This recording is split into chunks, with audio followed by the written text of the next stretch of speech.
en primera instancia yo felicito verdaderamente al profesor Montañez por, por esa enseñanza que nos hacen como profesor, como profesional y como persona, como ciudadano, porque lo siento, que le duele en el alma que habiendo existido tantas experiencias como la de Mariate y la de el profesor que nos relata y del cual hay documentación escrita, que no se pueda avanzar en el país y que sigamos siendo los conejillos de indias de profesionales enquistados en el poder sin ningún conocimiento de la educación y del país, y se siga repitiendo, como ya lo han dicho, de cartillas extranjeras que no se adaptan a la realidad nacional. Bueno, y lo felicito sobre todo al profesor Montañez porque, diría yo, en cierto modo, comulgamos en la interpretación de la problemática. Él nos hablaba de que hay objetivos fundamentales como el trabajo, la educación y la salud. Y a lo largo de mi charla, ustedes van a ver que precisamente hay esa motivación. Yo pienso que, tal como ya lo indicaba José Carlos Mariatti, hay problemas profundos que no se van a resolver con ciertos vendajes. Es necesario ir a la raíz del problema, ¿no? Hoy día, este tema de la educación en la era de los conocimientos es uno de los capítulos que tengo en el libro que ustedes lo ven ahí, que se llama La teoría del cambio, otro mundo es posible. En el capítulo 20 justamente dedico este tema a la educación, porque es necesario transformar nuestra sociedad. Es hora de que pasemos la época del coloniaje y de la república, en donde seguimos siendo siervos. Seguimos siendo siervos, a pesar de que, como ya he hecho la diferencia entre instrucción y educación, solamente somos instruidos en alguna medida y con algún grado de doctor, pero en la práctica seguimos siendo manejados por lo que normalmente llaman los poderes fácticos. De ahí que nuestra educación se aísla del trabajo. De ahí comparto plenamente la idea de él difundida, la idea de Mariette, difundida por él y practicada por sus seguidores, la educación por el trabajo, la educación del trabajo, la educación, estudio y trabajo. Eso debe estar plenamente compenetrado. No pueden ser dos cosas separadas como nosotros lo venimos haciendo a lo largo de la República. Es imposible llevar a cabo una educación sana y con un carácter productivo. Solamente es, al final, para sacar un cartón. Y eso se ve con mayor razón en el sector de educación. Para poder pasar de un nivel a otro en términos monetarios, es necesario acumular y acumular y acumular cartones. No se trata de... La educación no es un asunto de cartón. La educación está plenamente ligada al desarrollo socioeconómico de una sociedad, de un país, de su economía. Entonces ahí andamos lejos. Por eso yo realmente saludo al profesor Montañez por ese coraje que ha tenido de decir las cosas claramente, ¿no? Bueno, yo parto de una idea bien simple que ustedes lo deben conocer, ha sido un libro bien difundido, el de Andrés Oppenheimer, en donde nos habla que el siglo XXI es el siglo de los conocimientos. Y en verdad, él se apoya en esta frase. Él dice, a diferencia de lo que ocurría hace 2 siglos, cuando las materias primas eran una fuente clave de riqueza, hoy día la riqueza de las naciones yace en la producción de ideas. Tomen nota, es la producción de ideas. Y estamos ingresando a ese siglo XX, que es la producción de ideas y que yo le llamo la economía del conocimiento. Y tiene toda la razón. Tiene toda la razón porque en el gráfico que les presento, yo lo abordo este problema a partir de una nueva teoría, que justamente yo le llamo la teoría del cambio, como para enfocar los 2 grandes problemas que a mi manera presenta, y que en cierto modo ya lo dijo el profesor Montañez, son la pobreza y el desempleo. Mientras no erradiquemos la pobreza y el desempleo, todo el resto cae por su suelo, simplemente no se avanza y al final llega a ser un documento de derecho. Nosotros tenemos derecho a la educación y no sucede. Nosotros tenemos derecho al trabajo y como ya lo dijo él, más del 80% está sin trabajo. Tenemos de derecho a la salud y ustedes están viendo la cantidad de muertos que ha existido con esta amenaza del COVID. Entonces, los derechos es una cosa, la realidad es otra. Y seguimos peleando por derechos. Queremos una nueva constitución. Es un derecho. Eso no sirve para nada.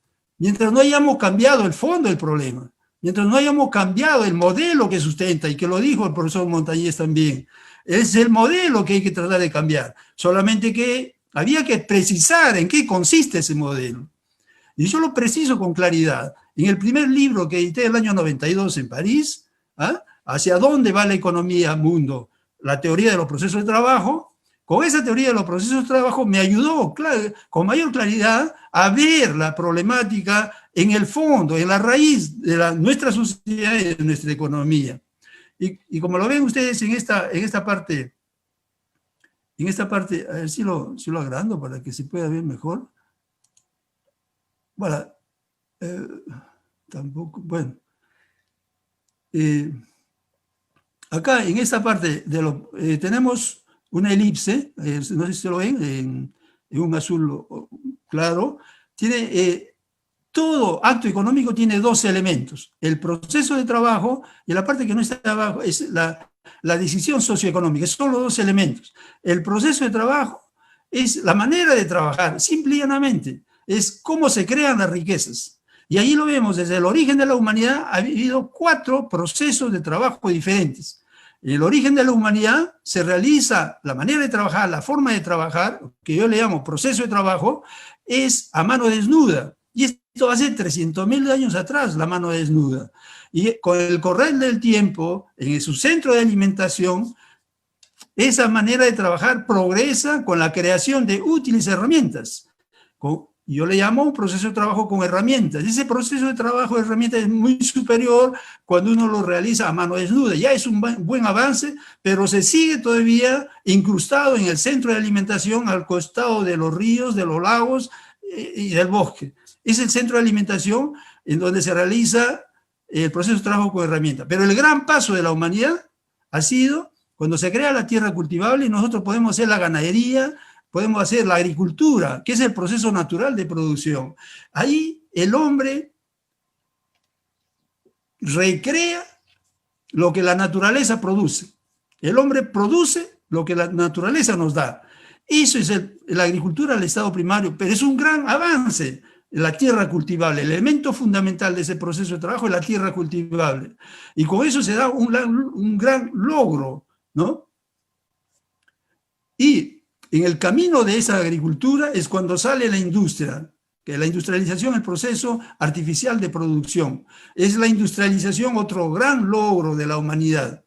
Para luego, hoy día, estamos ingresando a otra manera de trabajar que yo le llamo proceso de trabajo de concepción. En este proceso de trabajo de concepción, lo que se hacen ya son ideas, porque ya no es una producción material. Todos los anteriores procesos de trabajo eran procesos de trabajo para productos materiales. Todos los bienes que salían de esa actividad económica eran bienes materiales. A partir de esta nueva forma de trabajar, es la economía de los conocimientos. La producción son ideas, son aplicaciones, como el que estamos utilizando ahora. Estamos utilizando el Zoom. El Zoom es un bien económico que lo pueden utilizar millones de personas al mismo tiempo y en diferentes lugares y no les pasa nada, absolutamente nada. Pero todos los productos anteriores realizados a través de los diferentes procesos, y el más performante, el de la industria, todo eso es como, por ejemplo, producir una papa.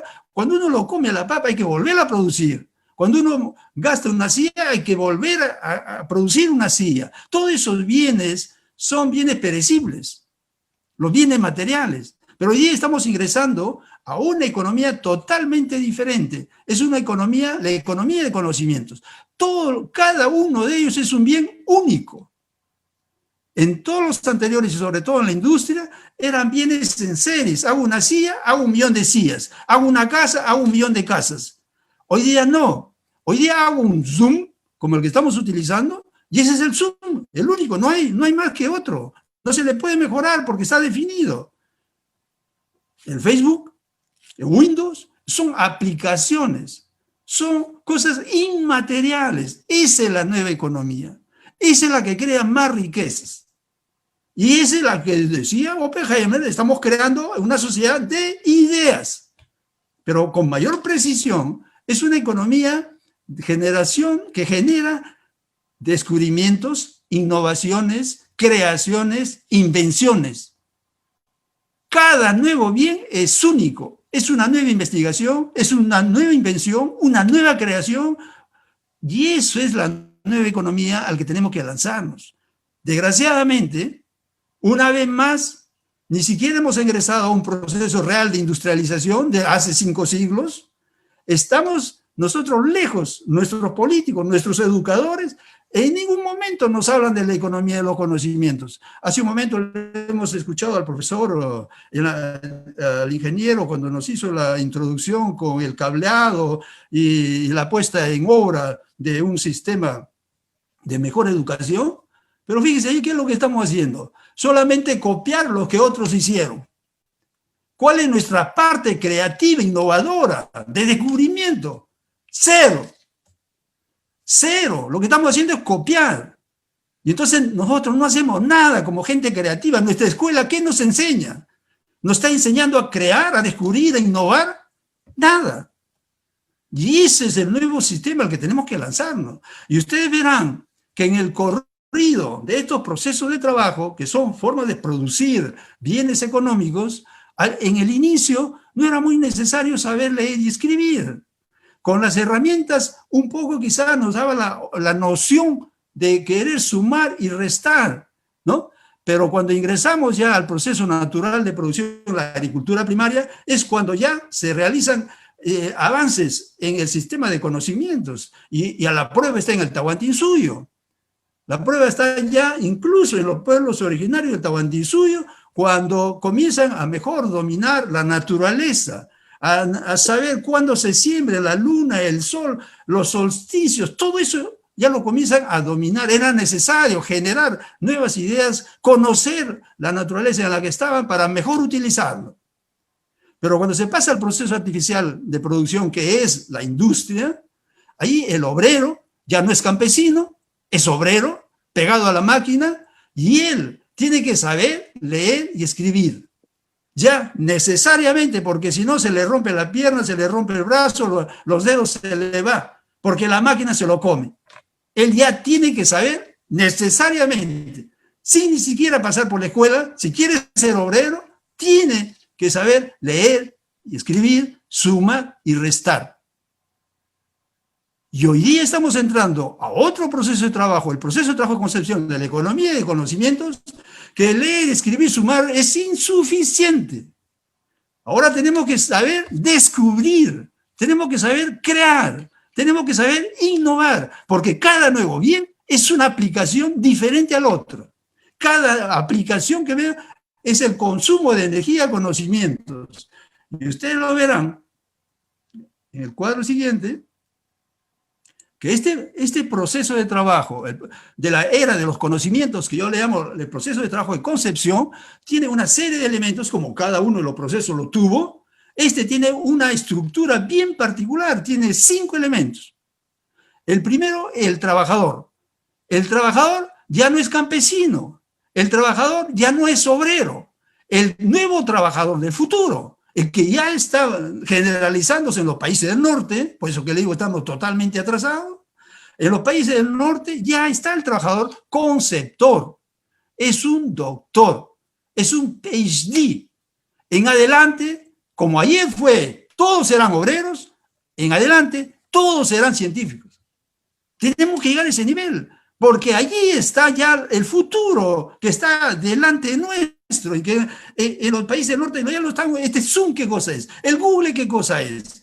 Son aplicaciones en donde solamente son ideas, cosas que uno no lo puede coger, para lo cual es necesario, lógicamente, que la industria siga caminando, porque necesitamos un soporte, que le dicen al hardware. este soporte para poder tener mi laptop y a través del cual sale la aplicación. Pero ¿cuál es lo más importante ahora? ¿El soporte? ¿La industria? No. Lo más importante ya no es el soporte y la industria, es la aplicación. Es el nuevo bien de la nueva economía, la era de los conocimientos. Entonces verán, el trabajador, los trabajadores del futuro, necesariamente serán PhD. Todos, sin excepción. Así como los obreros en la época de la industria, todos eran obreros. En la nueva forma de trabajar, todos serán trabajadores conceptores. El segundo elemento, que es el más importante, el elemento fundamental de esa manera de trabajar, son los conocimientos y competencias del trabajador. Es sobre esos conocimientos y competencias del trabajador que se aplica sobre el tercer elemento, que son los conocimientos y los conocimientos de la humanidad, se generan nuevos conocimientos. Es decir, los conocimientos del trabajador aplicados sobre los conocimientos de la humanidad, salen nuevos conocimientos. Esa es la nueva dinámica de ese nuevo proceso de trabajo. Esa es la nueva dinámica que deben estar en las escuelas, en los colegios, en las universidades. Desgraciadamente, nuestras universidades solamente se dedican a sacar cartones. Y en los puestos de trabajo lo primero que piden es un cartón. ¿Y todo eso por qué? Porque no hay trabajo simplemente. Simplemente porque no hay trabajo. Porque más que ya lo dijo el profesor Montañez, más del 80% está sin trabajo, y es así. Y también lo dijo, los niní, los que ni estudian ni trabajan. Los que no estudian ni trabajan, están las estadísticas. Más del 25% de la población juvenil ni estudia ni trabaja. Esta sociedad la tenemos que cambiar. No es cuestión de elegir un nuevo presidente. No es cuestión de elegir una nueva constitución. No es cuestión de elegir congresistas. Es el sistema que tenemos que cambiar. Y ese sistema que tiene sus elementos clarísimos, que ya en un inicio le mostré, los dos, y en donde uno de ellos es el fundamental, que yo le llamo la repartición individualista, lo que genéricamente decimos capitalismo. Es muy genérica esa palabra, no sirve para nada. Si queremos resolver el problema, no sirve para nada. Tenemos que precisar, y en la precisión de ese nuevo modelo, el eje está la repartición individualista. Debemos cambiarla por una repartición igualitaria. Y esa existió en la humanidad. Nuestros pueblos originarios del Tahuantinsuyo tenían que, y lo vamos a ver un poco más adelante. Y esos son los elementos que tienen que constar para que esto funcione.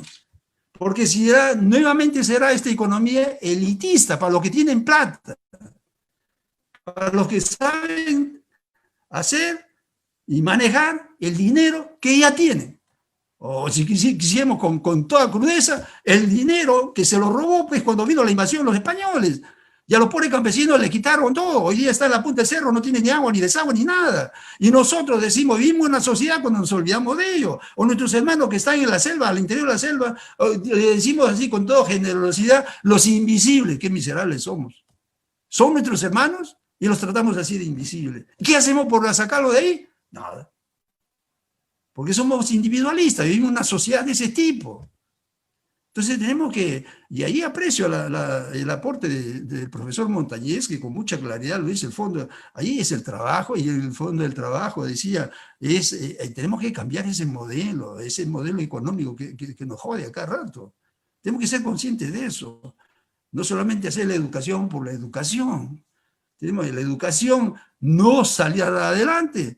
Si nuestros muchachos, ¿cómo quieren que ese muchacho se eduque? ¿Ah? Si no tienen 5 centavos en el bolsillo. Le pueden ustedes llevar la computadora, los cables, todo lo que sea, pero su padre lo jala al trabajo porque su padre, el día de la agricultura, el día de labrar la tierra, tiene que estar con él porque es para eso que ha hecho hijos. Si nosotros no le damos los medios económicos, si la sociedad no le da los medios económicos, todo el desarrollo bonito en los libros y en los textos y en las leyes para mejorar los conocimientos no sirven para nada.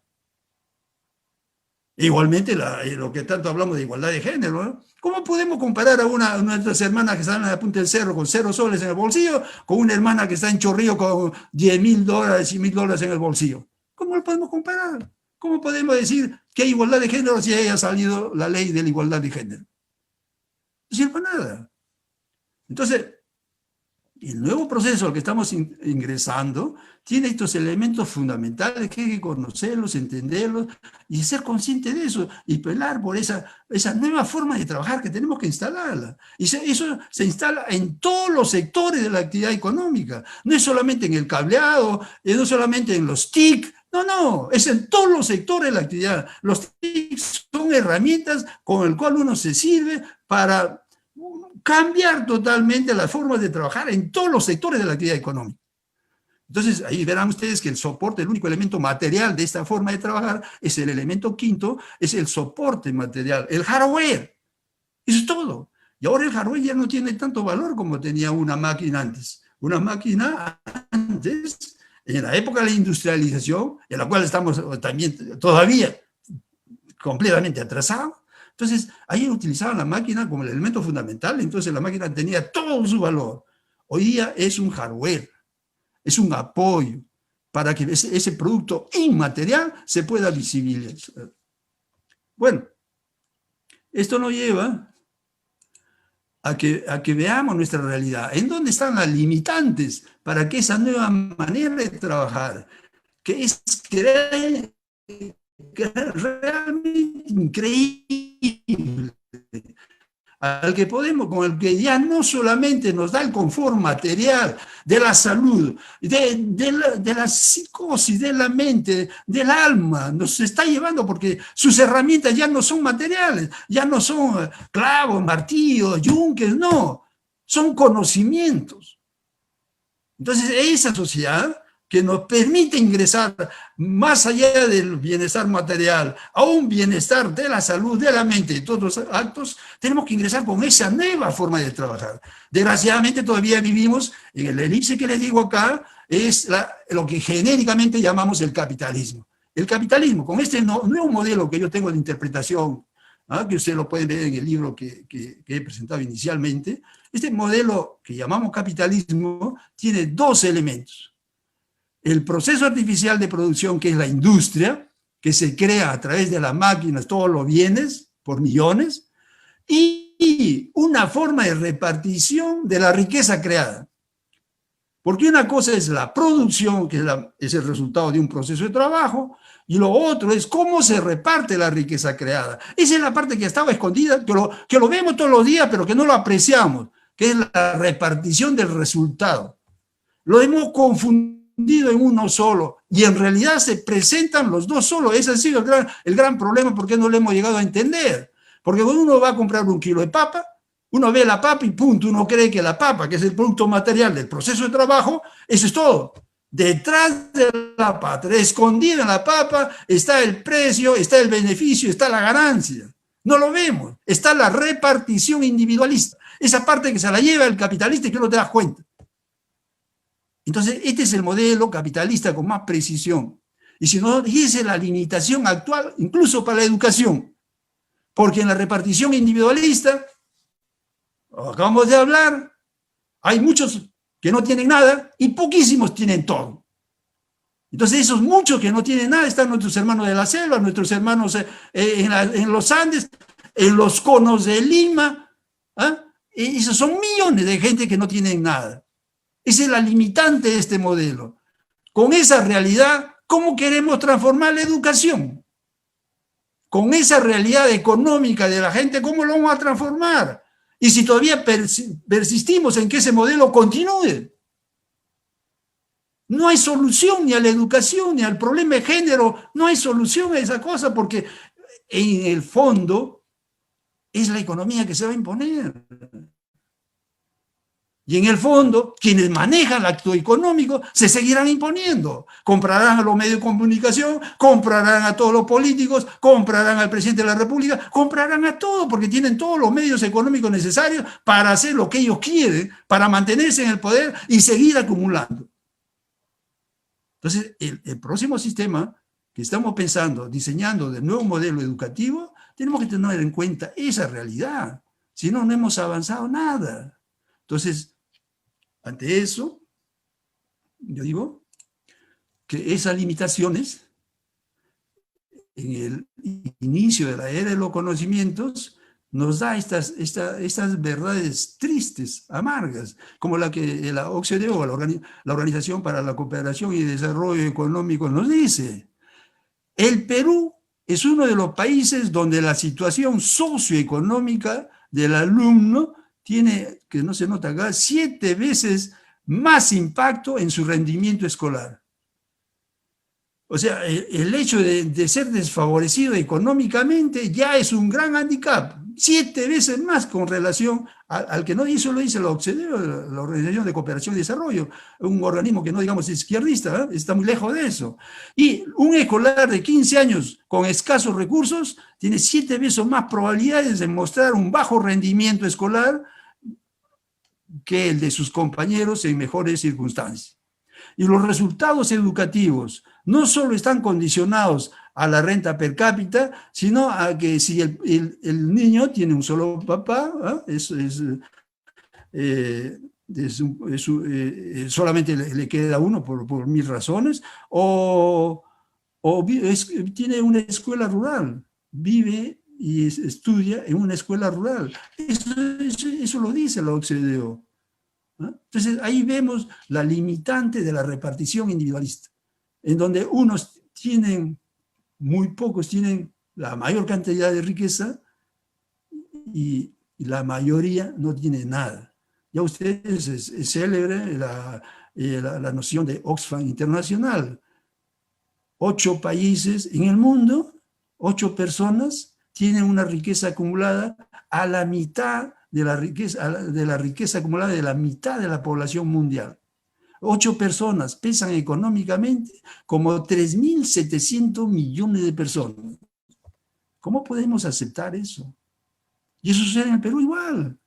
Y a todos los niveles. Lo hemos visto. Se ve porque esa es la dinámica de la repartición individualista. En todos los niveles. A nivel nacional, a nivel regional, a nivel local, encontramos esa misma fisonomía, el mismo perfil, en donde son pocos los que tienen acumulado todo y son todos, casi todos, que no tienen nada.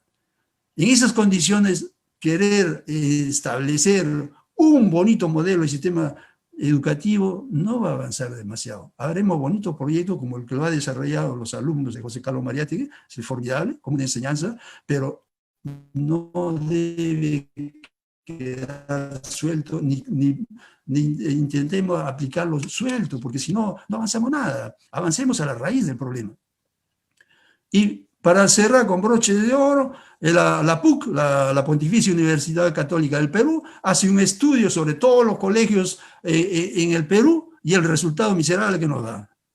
Hace un estudio de todos los colegios y coloque en orden de llegada a los excelentes. Y dentro de todos ellos, verán ustedes, toditos son privados. Los mejores colegios del país son privados, a excepción de uno, el primero, el presidente de la República. ¿Ah? Ese es el único que es un colegio público, pero toditos son privados. Y las razones ya lo estamos entendiendo hace un momento, de por qué hay esa diferencia. ¿Por qué los colegios privados se imponen? Ejemplos simples. En el colegio Roosevelt, ubicado en La Molina, para ingresar es $8.500 y cada mes cuesta más de $1.000. En el Markham, igualito, una mensualidad de $930 y para ingresar se necesitan $9.000. ¿Qué hijo de campesino puede entrar a ese colegio para educarse bien? Es imposible. Pero ahí está también la parte de la explicación del problema. Cuando a uno de los presidentes se le dio la buena ocurrencia de hacer este ensayo que nos mostró claramente el fondo del problema. En el colegio mayor secundario presidente del Perú se gastan $6.000 en mantenimiento y $6.000 para la parte académica. En cada alumno se gastan $12.000.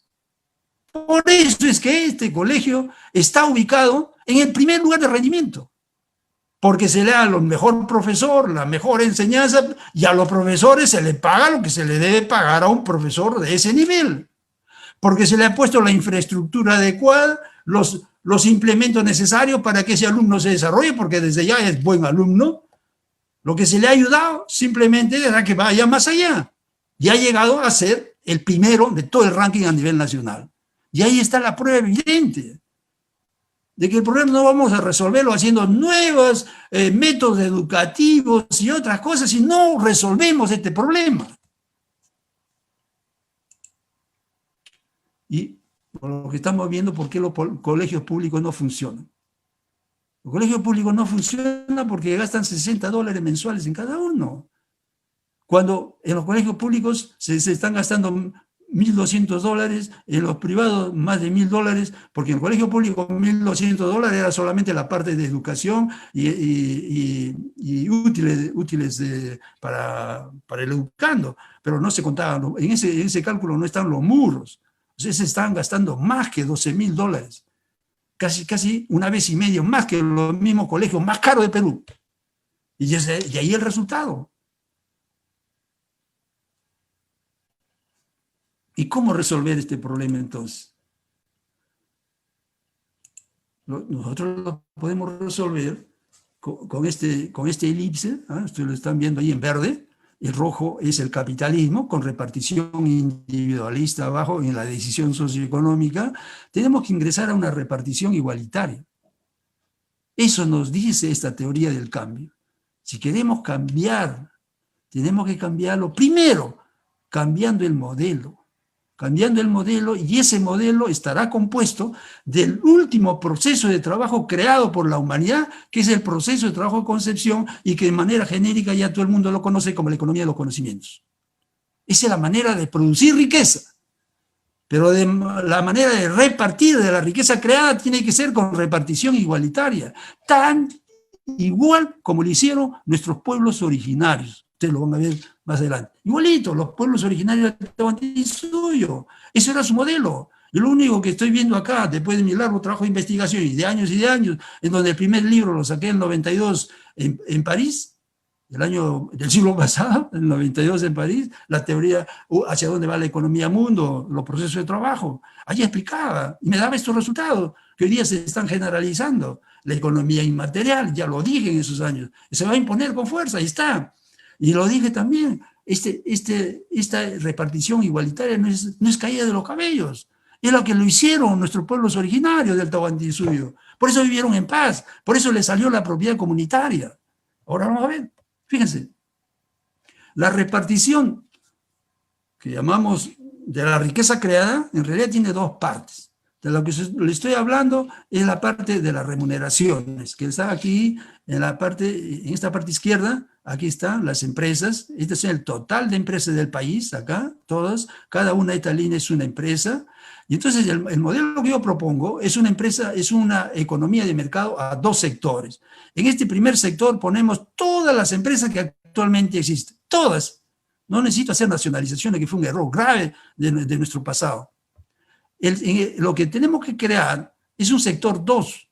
En el sector 2, cada una de estas líneas que es una empresa, yo le llamo empresa país, porque es una empresa, es ahí en donde se hace la repartición igualitaria. Todas esas empresas no son producto de nacionalización, no son empresas públicas, no son empresas sociales, no, son empresas país que son con financiamiento del país. Ninguno lo financia en forma personal. Entonces, acá es en donde se hace la repartición igualitaria. Y cuando esta repartición igualitaria de esto lo tomamos en conjunto de la sociedad, como ven acá la formulita rápidamente, acá al final, el PBI, la riqueza del país, el PBI es la riqueza del país. El PBI, una parte va para las ganancias, esta es rojo de acá del sector 1, son las ganancias del sector 1, o sea, de los actualmente empresarios. Ellos empresarios han puesto su dinero y llevan su plata. ¿Para qué lo vamos a tocar? No necesitamos hacernos grandes problemas, que se lo lleven esa parte, porque el modelo está así. Y ahorita se maneja así, ahí no hay ningún cambio. En cambio, en esta parte de acá, el W es la masa de salarios de todos los trabajadores del sector 1 y los trabajadores del sector 2. Y esto es la repartición igualitaria. Y la repartición igualitaria es esto, una R por el N, que es el total de la población, que lo vas a ver más luego. Entonces, acá están viendo que no hay, a nivel de sociedad, no hay repartición igualitaria, tal como existía en los pueblos originarios del Tahuantinsuyo. Lo que existe es una repartición más o menos igualitaria. Ahí no hay que uno se tiene todo y el resto nada. No, no, ya no hay eso acá. Acá todos, la diferencia que va a haber entre el uno y el otro es porque en este sector 1, pues habrá todavía empresarios a repartición individualista. Y porque los trabajadores, todos, trabajadores ganan su salario, el doble, ganan su salario. Y acá la repartición igualitaria que viene de las ganancias. Las ganancias estas que están acá son ganancias las que se reparten, ¿eh? Tengan cuidado. Las ganancias de las empresas país, la totalidad de las ganancias de las empresas país se reparten en partes iguales. Y esto hace que en el globo la repartición es más o menos igualitaria. En esas condiciones sí podemos hacer, implantar e instalar un nuevo modelo. Y lo podemos verificar porque los mismos alumnos con esta repartición igualitaria, desde que nace hasta que muera, tendrá una remuneración, desde que nace hasta que muera, tendrá una remuneración igual que su hijo, que su vecino. Todos los habitantes del país, en donde se encuentra, de manera automática, sin hacer huelga, sin pasar por políticos, sin pasar por presupuesto público, en forma directa. La totalidad de la ganancia de las empresas del país va al bolsillo de toda la población en partes iguales. Eso es lo que va a permitir generar sociedad. Hoy día no hay sociedad. Hoy día vemos a nuestros hermanos en las calles, ¿qué hacemos? Nada. Le damos 5 centavos para limpiarnos el alma, pero nada más. Entonces, esa es la repartición igualitaria. Y ve, el modelito, es decir, la fórmula simple de la que estamos hablando, la repartición igualitaria, es, ustedes verán acá, en esta, hay un número 2, un índice sub 2, este es el sector 2 del que estábamos hablando hace un momento. El PBI es la riqueza generada por un país durante un ejercicio económico. Y el W es la masa de salarios de todos los habitantes del país, de este sector 2, de la masa de salarios del sector 2. Entonces, y N es la totalidad de la población. Esta es la fórmula simple de la repartición igualitaria que en términos de mercado se utiliza ahora y que antes era una repartición más o menos igualitaria porque eran economías de autoconsumo. Ahí no se podía aplicar esta fórmula. Hoy día, en una economía de mercado, sí se la puede aplicar con precisión y sale así. No es una invención, no es una cosa tirada de los cabellos. Mira la realidad y todo te sale de acá. Al PBI tú le descuentas los salarios, te sale la masa de ganancias. Y es la masa de ganancias de las empresas país que se divide entre el total de la población del país y cada uno, desde que nace hasta que muera, tendrá un R. Ese R se llama remuneración de base. Ese elemento de generación de sociedad y además de darle el poder adquisitivo necesario para que cualquier hijo de vecino, así se le mueran sus padres, así sea un inválido, tiene los recursos necesarios para vivir como una persona humana dentro de una sociedad. Hoy día no. A nuestros inválidos, ¿dónde los tenemos? ¿Qué le damos? ¿Qué le da la sociedad? Casi nada. Esto no es sociedad la que estamos viviendo. ¿Y desde cuándo? Desde la invasión española, porque destrozaron todo y nos instalaron un modelo a repartición individualista. Él se apropiaba todo y todo era para él. Ese es el modelo capitalista, es la repartición individualista, es el fondo del sistema capitalista. Pero decir muere el capitalismo no hemos dicho nada, porque es una palabra genérica, hay que precisarlo. Y acá está la precisión completa, ¿no? Entonces, a ver, avanzando acá.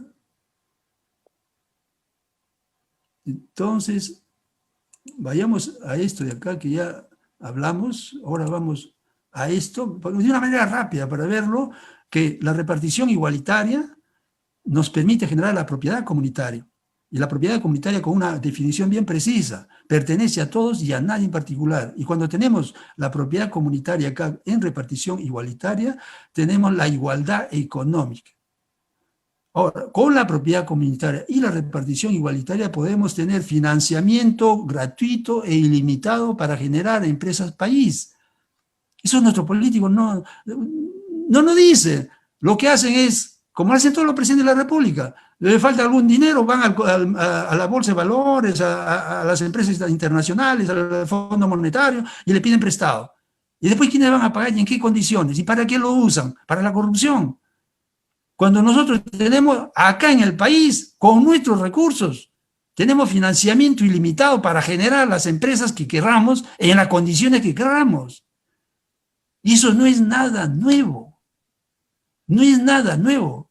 Cuando hubo la crisis del 2008, ¿cómo Obama resolvió el problema? Sacó más de 60.000 millones de dólares. ¿De dónde lo sacó? Por la primera, porque después siguió sacando. ¿Estaba en su presupuesto público? No estaba. ¿De dónde lo sacó? Del sombrero, de la maquinita.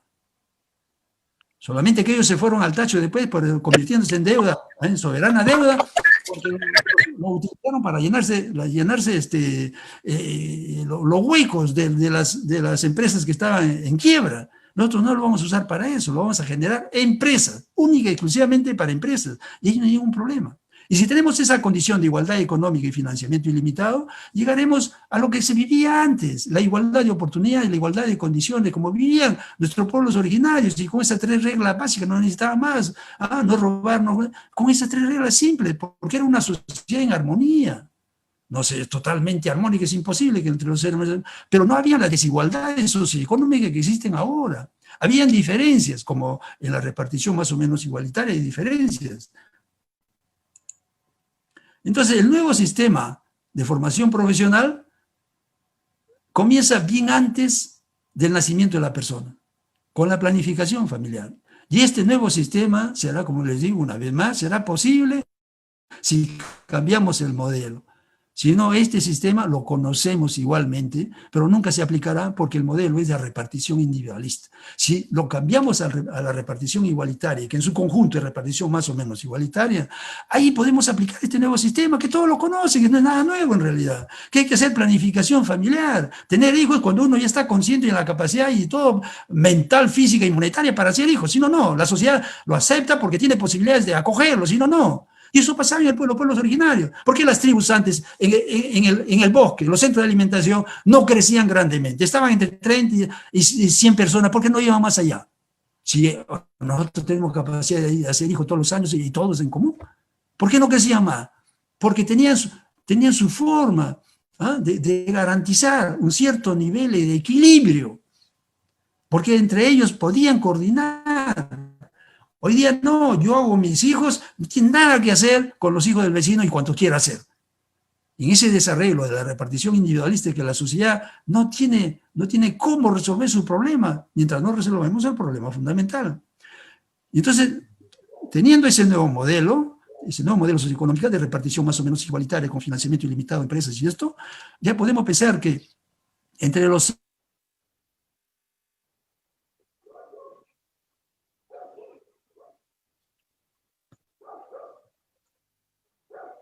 Se le ha ido el audio, profesor. Tiene 3 minutos para terminar, por favor. Se le ha ido el audio.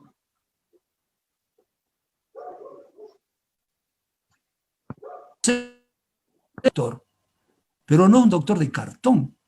Saldrá un doctor prueba al canto con una creación, con una invención, con una innovación, con un descubrimiento. A los 15 años tiene necesariamente que hacer ese trabajador. Y estará en la capacidad de hacerlo porque su sociedad le permitió desarrollarse armoniosamente y más o menos en esos términos.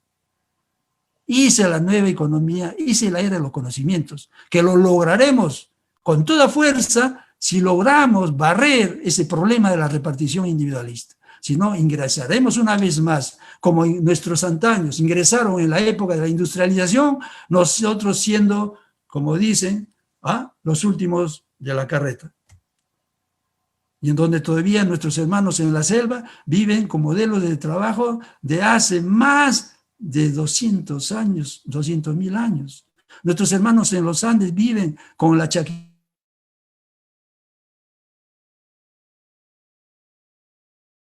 Todavía están con 6 siglos de atrás, con sus industrias totalmente obsoletas. Entonces tenemos que cambiar, pero cambiar el fondo del problema. Lo poco energía que tenemos como personas, vayamos al fondo del problema. Y el fondo del problema es la repartición individualista, que debe canalizarse a través de las empresas país para una repartición igualitaria. Y es lo que nos va a permitir instalar este nuevo sistema. Y como lo dijera bien el profesor Montañez, ya no es un sistema para crear títulos, es una educación, como él lo decía, del trabajo.